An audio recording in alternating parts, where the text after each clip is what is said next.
Hi guys, welcome to AdamMcKola TV. I am Adam. Manchester United have dropped points again in the Premier League and from a winning position again in the Premier League. A familiar sight for Manchester United fans and Ole Gunnar Solskjaer this season, which has seen United drop an awful lot of points. Since Ole Gunnar Solskjaer became Manchester United manager on a permanent basis, his win ratio is 27%, and that is obviously not good enough. Now, there are many reasons for United's form, United's lack of consistency, and of course United's results, but the manager is always going to be held accountable, and unfortunately for Ole, questions are now being asked. And you look at this last week, really frustrating.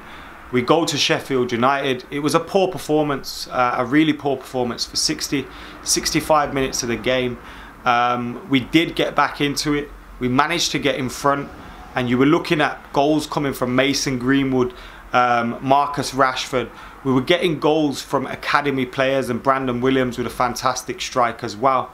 You think if we hold on there, it gives us a massive confidence booster going into the game against Astana and of course Aston Villa.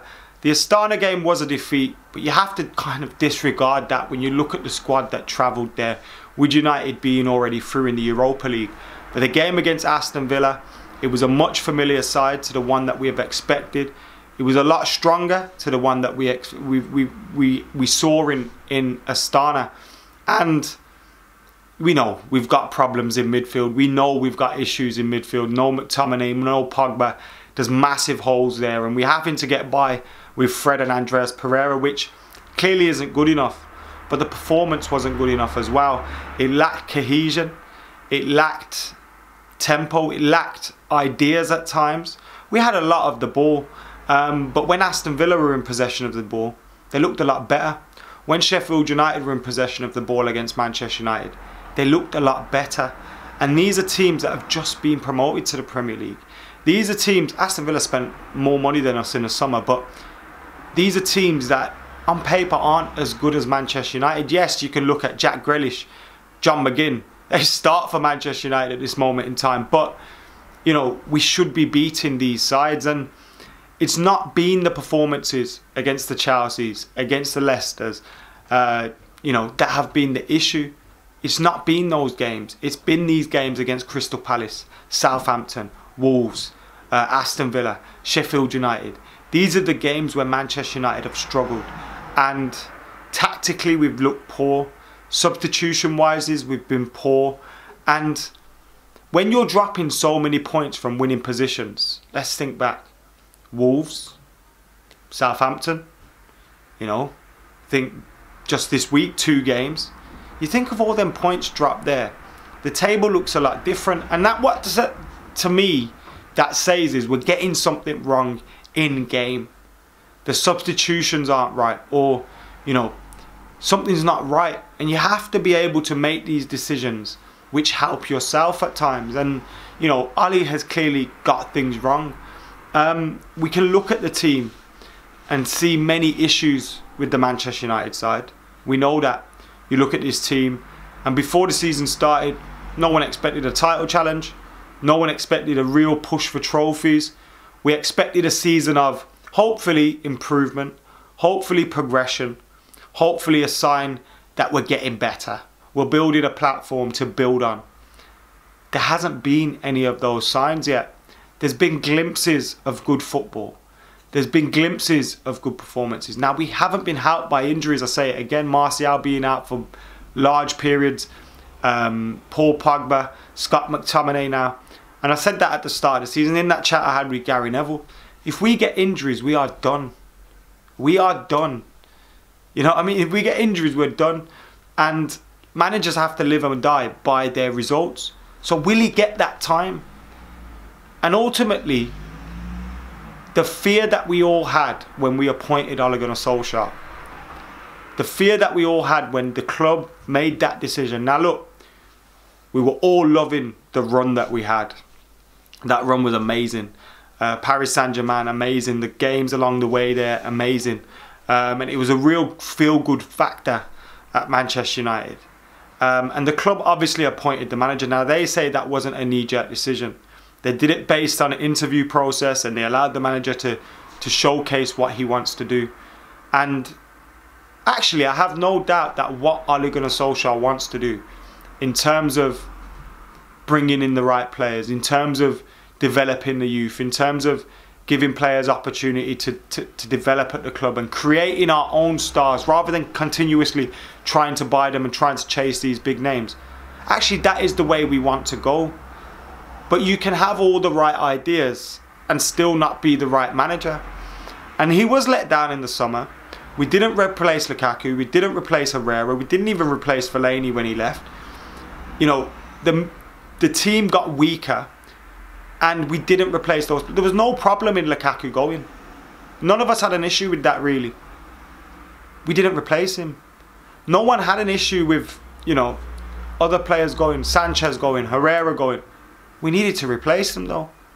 And quite frankly, you could say we replaced Sanchez with Greenwood in fact that he's scored as many goals as him already. But the other players we didn't replace. And that was clearly an issue that was always going to come back and haunt us. And that was something that the board then had to be prepared to take. You know, we haven't backed this manager properly in terms of replacing the players. This then is going to be a long-term thing. And that's where I think the club are now at, in a situation where we've kind of taken this guy for the long-term project. We have to show patience. But sometimes your patience can be indirected. Do you give time to the wrong man? Ultimately, would you have given time to David Moyes? No. Jose Mourinho at that point in time when he got sacked? No, it was clear it was over. And is Ole approaching that time now where he won't get those windows to be able to sign those players? I think if we had Pogba and McTominay in the team, we perform better. We get better results. We're probably sitting 5th in the table, maybe even 4th, who knows. But ultimately, managers have to get the best out of what they have. And are we showing signs that, okay, regardless of the players that are there, regardless of, are we seeing signs of a football, you know, patterns of play, a style of play, an idea of what we wanted to do? When Ole came in, we were promised we're going to be on the front foot, we're going to play high presser football, we're going to be attacking, we're going to be, you know, and we're not seeing any signs of that. We're seeing players that are being picked, underperforming, and still getting picked. Now, that's not Ollie's fault in the terms of, you know, like that kid said in the fan camp, he didn't buy Fred and Pereira. But also, we've then got James Garner, Dylan Levitt. Now, I know it's too soon for them as well. So it's then, do you go for the Garner and the Levitt in the hope that you get something? Or do you try and go with a more experience, no matter what that experience is, and try and get through it? Like, we're now seeing Brandon Williams is playing instead of Ashley Young and Luke Shaw at the moment. And he didn't perform great against Aston Villa. But I'd rather see him learning, trying to get better, developing in that position than Ashley Young. Do you know what I mean? Like, you'd rather see Brandon Williams making mistakes there than Ashley Young making the same old mistakes that he is, because we know he's not getting it any better. Brandon Williams can. And is Ole missing a trick there in the midfield?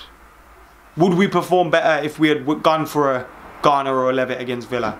I don't know. I'm guessing. But it's these decisions you've got to make, and ultimately a manager is going to live and die by those decisions. Well, not live and die. His reign or his career as at a club is going to, you know, survive based on those decisions and based on those results. And when Ole was given the caretaker manager's job, I said, I hope we don't get lured in to appointing him permanently, because this is a guy that clearly wants the best for the club. He's clearly doing some good things as well. Behind the scenes, I have no doubt. I feel like what he's doing will benefit the club in the long term. He's doing it for the club, not for himself. And that's why it disappoints me when I see people, you know, taking digs at him, personal digs, trying to disregard his legacy as a player at the club and saying, oh, he's thrown that all over. I find that totally unfair, unrealistic, and it's just stupid. It's proper daft, do you know what I mean? Because this guy ultimately, his heart is in the right place. But like I said, in March, in Feb, in January, if we appoint him, he's going to be out of his depth. We're hoping for a miracle. And by Christmas, I mean, we might want to sack a guy that we all sane Manchester United fans absolutely adore. We adore this guy, and we're going to watch him go through the ringer and then get sacked by the club. And ultimately, it's down to those above him. We already know Woodward and the Glazers are to blame for where we are at the moment. It's no one manager. All managers along the way have made mistakes. Fergie made some. David Moyes made some. Made a lot. Louis van Gaal, Jose Mourinho. They've all made mistakes along the way. And ultimately, they deserve to get sacked when they got sacked. But those above them are responsible for what has happened below them. And it's the nightmare we were all scared of, and it could unfurl before us before Christmas. Ole Gunnar Solskjaer getting sacked. We've got Spurs and City this week. A revitalised Spurs under Jose Mourinho. And of course City, who are chasing the title, trying to. But I think Liverpool have won it, but they're still going to be fighting for that. And despite their injuries, they're a massive team, and we can't perform against Aston Villa, Sheffield United. Then how will we perform against them? If we get beat or the performances aren't great, it's going to be another, I'll say knee-jerk, because whether you think he deserves to get sacked or not, the club said they were going to back this manager with time. They were going to allow him to see through the process. So if they sack him, it will be a knee-jerk decision from them. But we know that's what they are capable of. And with that carrot of Poch hanging around, whether he wants to wait till the summer or not, I don't know what's going to happen here. We're going to be in limbo again. Do we end up with another interim manager that they get giddy about when we win 5 games and a point and then end up sacking again? Another hero of ours. Do they miss out on Poch or another elite manager that's possibly available? Like, are we in the right hands to see us through this? Maybe having someone like Ole there that actually cares about what's going on is beneficial to the club. But I think it's still quite clear to see that most likely he is out of his depth as a football manager. And that is really painful to watch as a Manchester United fan, and it could get even worse this week or this month.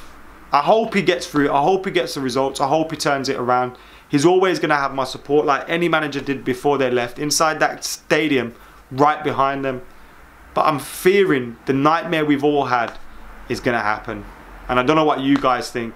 Is it the nightmare before Christmas? Are one of our heroes going to get sacked like real soon? What's going to happen at Manchester United? It's all up in the air right now. Let me know what you guys are thinking. Get your comments in the comments below. I don't know what this is really. It's just, I just thought, let me do a video and chat to you guys about, you know, the current state of affairs at Manchester United, because Ole cares for the club. He's doing some good things, but he's also not helping himself, and the results aren't helping him. And ultimately, managers, you know, they're judged by their results. Anyway, I've been AdamMcKola. I'm out of here.